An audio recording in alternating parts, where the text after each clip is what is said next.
తండ్రి బయట తీసుకొని కష్టపడుతున్న పడిక నేను ఎంత కష్టపడి నేను చదివిస్తున్నాను. படிக்காம ஊர் சுத்துறியே, నీవు చదవకుండా ఈ ఊరు తిరుగుతున్నావు. அப்பா மகனை அடிக்கிறாரு. సో ఆ యొక్క తండ్రి ఆ కుమారుని కొడుతున్నాడు. అమ్మ ఓడి వరాங்க. ఆ తల్లి ఊరికి వస్తున్నారు. என் மகனை அடிக்காதீங்க. అయ్యా నా కొడుకుని కొట్టకండి, நான் கேர் எடுத்துக்கிறேன், నేను ఆయన చూసుకుంటా, நான் படிக்க வைக்கிறேன், నేను చదివిస్తాను, நான் கூட இருக்கிறேன், నేను అతనికి తోడుగా இனி ఉంటాను, அப்படி செய்ய மாட்டான், నేను ఇంకా ఇక్కడ నుంచి అలా చేయను, அடிக்காதீங்க. కొట్టకండి. అమ్మ சொல்றாங்க, అమ్మ చెప్తుంది மகனை அடிக்காதீங்க. నా కుమారుని కొట్టకయ్యా. அப்பா சொல்றாரு, నాయన மகனை அடிக்கிறேன், నేను కొడతాను. హల్లెలూయా హల్లెలూయా. என்ன பாக்குறோம், మనం ఏదో చూస్తాం. அதே போல ஆண்டவருடைய అదే విధంగా దేవుని இருதயம், ఆ హృదయం ஒரு பக்கம் நியாய தீர்ப்பு செய்கிற தேவனா இருக்கிறாரு. సో ఒక సైడ్ న్యాయం చేయాలని దేవుడుగా ఉన్నది, இன்னொரு பக்கம் அன்பு நிறைந்த தேவனா సో இருக்கிறாரு. ఇంకొక సైడ్ ఆయన ప్రేమ కలిగిన அம்மாவை போல அடிக்க வேணாம்னு சொல்றாரு, సో అమ్మ నాన్ననేమో కొడతానంటున్నాడు. அப்பாவை போல அடிக்கிறவரா இருக்கிறாரு. సో ఆ తండ్రిలాగా అతను కొట్టేవాడుగా ఉన్నాడు. ఆమేన్. இங்க சொல்றாரு, ఇక్కడ చెప్తున్నాడు தேசத்தை அழிக்கிறேன்னு சொல்றாரு. సో ఈ దేశంలో నేను పాడు చేయవాడు, ஆனா அழிக்காதபடிக்கு ஒருவனை தேடினேன்றாரு. కానీ ఖరాబ్ చేయకుండా నేను ఒక మనిషిని వెతుకుతున్నాను. హల్లెలూయా. தேவன் இன்னைக்கு தேடிக்கொண்டிருக்கிறார். సో దేవుడు ఈ దినమున మనం தேவன் தேடும் மனிதன் யார்? సో దేవుడు వెతికిన మనుషులు ఎవరు? ஏன் ஆண்டவர் தேடிக்கொண்டிருக்கிறார்? ఎందుకు దేవుడు మనల్ని వెతుకుతున్నాడు? ஏன் ஒருவனும் இல்லைன்னு ஆண்டவர் சொல்றாரு? ఎందుకు ఒక వ్యక్తి కూడా లేడు అని. ஹல்லேலூயா. హల్లెలూయా. தீர்க்கதரிசிகள் ఈ యొక్క దర్శనాలు చేసేవారు, కట్టుబాటు பண்ணுகிறார்கள். వారు 25వ వచనం, 25వ వచనంలో தீர்க்கதரிசிகள் எப்படி இருக்காங்க? ఆ ప్రవక్తలు ఎలాగున్నారు చూసి, ఆత్మమక్களை పట్టిக்கிறார்கள்.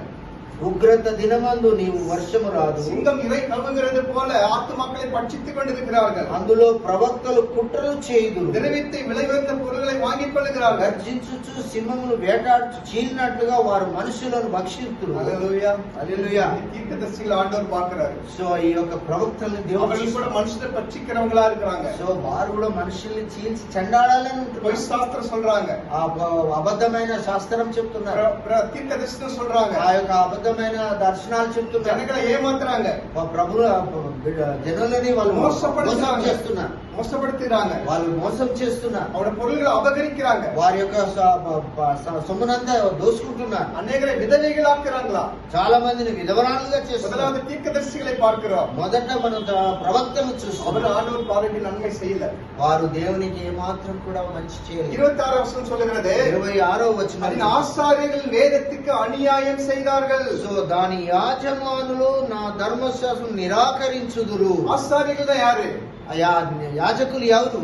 పాస్టర్స్, సేవకులు. ஆண்டவர் சொல்றாரு, దేవుడు చెప్తున్నాడు, ஆசாரியர்களை பார்க்கிறாரு, ఆయన సేవకుల్ని చూసి அவர் கூட வேதத்துக்கு அநியாயம் தான் பண்றாங்களா, ధర్మశాస్త్రం నిరాకరిస్తున్నారు. హల్లెలూయా. హల్లెలూయా. ஆண்டவர் சொல்றாரு, దేవుడు చెప్తున్నాడు, ஆசாரியர்களின் வேதத்துக்கு அநியாயம் செய்து, సో ఆ యొక్క ధర్మశాస్త్రం నిరాకరించుదురు, பரிசுத்த వస్తుக்களை பரிசுத்த குலைச்சலாக்குகிறார்கள், నాకు ప్రతిష్ఠితములకు వస్తువులను అపవిత్రపరుస్తున్నారు, பரிசுத்தம் உள்ளதற்கும் ఆ ప్రతిష్టమైన దానికి பரிசுத்தம் இல்லாததற்கும் సాధారణమైన దానికి வித்தியாசம் பண்ணாமலும் భేదం పెంచుతూ அசுத்தம் உள்ளதற்கும் పవిత్రమైనదో அசுத்தம் இல்லாததற்கும் అపవిత్రమైనదో உண்டான తెలుసుకొని வேற்றுமையை జనులకు காண்பியாமல் இருந்து నేర్పుచు என் ஓய்வு நாட்களுக்கு నేను విధించిన தங்கள் విశ్రాంతి கண்களை மூடிக்கொள்ளுகிறார்கள். వారి కళ్ళు మూసుకొని ఉన్నారు. హల్లెలూయా. హల్లెలూయా. இன்னைக்கு நம்ம சண்டே ஆராதிக்கிறோமே, మనం ప్రతి ఆదివారం ஆண்டவர் என்ன சொல்றாரு? దేవుడు ఏం చెప్తున్నాడు? என் ஆசாரியர்கள்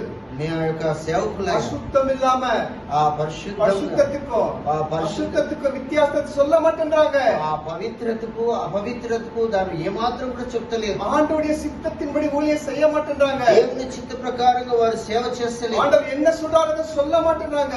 దేవుడు ఏది చెప్తున్నాడో అది చెప్తలేదు. சொந்தத்தை சொல்லுகிறார்கள், వారు సొంతంగా చెప్తున్నారు, சொந்த விருப்பத்தை சொல்லுகிறார்கள், మాటలు చెప్తున్నారు. ஆண்டவருடைய சத்தத்துக்கு கண்களை மூடிக்கொள்ளுகிறார்கள். దేవుని యొక్క శబ్దానికి కళ్ళు మూసుకుంటున్నారు. హల్లెలూయా. హల్లెలూయా. ఇక ఆచార్యులు కూడా దేవునికి ప్రియమా இல்லை. సో ఇక్కడ పాస్టర్ కూడా దేవునికి నమ్మకంగా లేరు. ప్రియమైన ఆరాధన இன்னைக்கு సభையில இல்லை. సో ఆ యొక్క దేవునికి నమ్మకమైన ఆరాధన లేదు. దేవుని చిత్తத்தை இன்னைக்கு செய்வதில்லை. దేవుని చిత్తాన్ని ఇక్కడ నెరవేర్చలేదు. సభ ఎదుకాக இருக்கிறது. సభ దేవుని సంఘం ఎందుకున్నారు? హల్లెలూయా. హల్లెలూయా. ఈ సభ జెబికిற సభయా இருக்கணும். సో ఈ దినమున మన సంఘము ప్రార్థించే సంఘం. హల్లెలూయా. హల్లెలూయా. సభ என்பது దేవుడి చిత్తத்தை செய்கிற సభయా இருக்கணும். సో సంఘం అంటే దేవుని చిత్తమును నెరవేర్చే సంఘంగా முதலாவது ఉండాలి. ஜெபிக்கிற சபை, ఆ యొక్క ప్రార్థించే இரண்டாவது சபை என்ன இருக்கணும்னா రెండవది ఏంటంటే ஆத்ம பாரமுள்ள சபையா இருக்கணும். ఆత్మ భారములు రక్షించే ஆத்மாவை సంఘంగా ఉండాలి. ஆதாயப்படுத்துகிற சபையா సో இருக்கணும். ఆత్మను రక్షించే ఆదాయం కలిగిన సంఘం. ஊழியர்களை உருவாக்குகிற சபையா இருக்கணும். సో ఆ యొక్క సేవను ముందుకు తీసుకెళ్లే సంఘం. ஊழியர்களை அனுப்புகிற சபையா இருக்கணும். సో ఆ యొక్క సేవకుల్ని పంపించేటటువంటి நம்ம సంఘం. செய்யணுமா? మనం చేస్తామా? அதுக்குதான் ஆண்டவர் சபையை வைத்திருக்கிறார் பூமியில. సో అందుకోసమే దేవుడు ఈ యొక్క సంఘాన్ని స్థిరపరిచాడు. எனக்கு ஒரு சபை இருக்கு, నాకు ఒక సంఘం எனக்கு ఉన్నది. ஒரு 500 ஆத்மா இருக்கு, నాకు 5,500 நல்ல தசம பாகம் வருது எனக்கு, సో దాంట్లో దశమ நல்ல భాగం காணிக்கை வருது, అంత కానికి நல்ல వస్తుంది. ஒரு சொந்த வீடு இருக்கு, అక్కడ సొంత ఇల్లు ఉంది. நல்ல எனக்கு కార్ இருக்குது, నాకు మంచి కారు நல்ல ఉన్నది. கோட்டு சூட் இருக்கு, నాకు మంచి కోట్ நான் ராஜா மாதிரி வாழ்றேன். నాను రాజుగా జీవిస్తాను. எனக்கு இது போதும். నాకు ఇది చాలు. ஹalleluya. హల్లెలూయా. நடக்குதா இன்னைக்கு? ఈ దినాలలో பெங்களூர்ல ఉన్నదా? ஒரு சபை தெரியும். సో నా అయ్యగారికి ఒక సంఘం తెలుసు. 40 வருஷமா அந்த சபை இருக்கு. సో 40 సంవత్సరాలుగా இந்த ఉంది. சர்ச்சை தவிர வேற சர்ச்சு கிடையாது. సో ఆ ఒక్క చర్చి తప్ప ఇంకొక அந்த సంఘం, ஊழியக்காரோட வேற ஊழியக்காரர் இல்ல. ఆ సేవకుడు తప్ప ఇంకొక 40 வருடங்களா இந்த சபை இருக்கு. 40 ஒரு సంవత్సరాలుగా ஊழியக்காரர் கூட அனுப்பல இன்னும். ఇంతవరకు ఇంకొక సేవకుని కూడా పంపలేదు. ஒரு வர்றவங்கள ஆத்துமாக்களை அந்த சபையில சேர்த்துக் கொள்றாங்க, సో அவ்வளவுதான். ఆ వస్తున్నటువంటి మనుషులని ఆ సంఘంలో தனியா చేర్చుకుంటున్నారు. போய் ஊழியம் செய்யறது இல்ல, సో తన వ్యక్తిగతంగా వెళ్ళి விசேஷம் அறிவிக்கிறது கிடையாது, అక్కడ సువార్త చెప్పడం అనేది లేదు. ஒண்ணும் கிடையாது. ఏదీ లేదు. மக்கள் வர்றாங்க, சென்ட்ரல் சர்ச் இருக்கு, సో సెంట్రల్ లో ఒక సంఘం ఉన్నది. மக்கள் வர்றாங்க, ఆ మనుషులు காணிக்கை వస్తున్నారు, கொடுக்குறாங்க, కానుకలు ఇస్తున్నారు. நல்ல சுகபலமா வாழ்க்கை. సో సుఖమైన ஒரு கஷ்டம் இல்ல. ఒక కష్టం లేదు. அவர் கார் பாத்தீங்கன்னா அவர் 40 லட்சம் ரூபாய் கார் வாங்குவாங்க. సో 40 లక్షల కారు கோட்டு ஷூட் போடணும்னா ஒரு 20,000 ரூபாய் கோட்டு ஷூட் போடுவாங்க. సో కోటు సూటు వేయాలంటే 20,000 పెట్టి கோட்டு ஷூட் டை கட்டாம பிரசங்கம் பண்ண மாட்டாங்க. సో కోటు సూటు టై లేకుండా ప్రసంగం చేయరు. புல்பிட்ல ஷூ போட்டு தான் பிரசங்கம் பண்ணுவாங்க. ఆ పుల్పిట్ లో నిలబడినప్పుడు ఆ సూట్ తోటే ఉంటాడు. ஆண்டவர் விரும்புவாரா?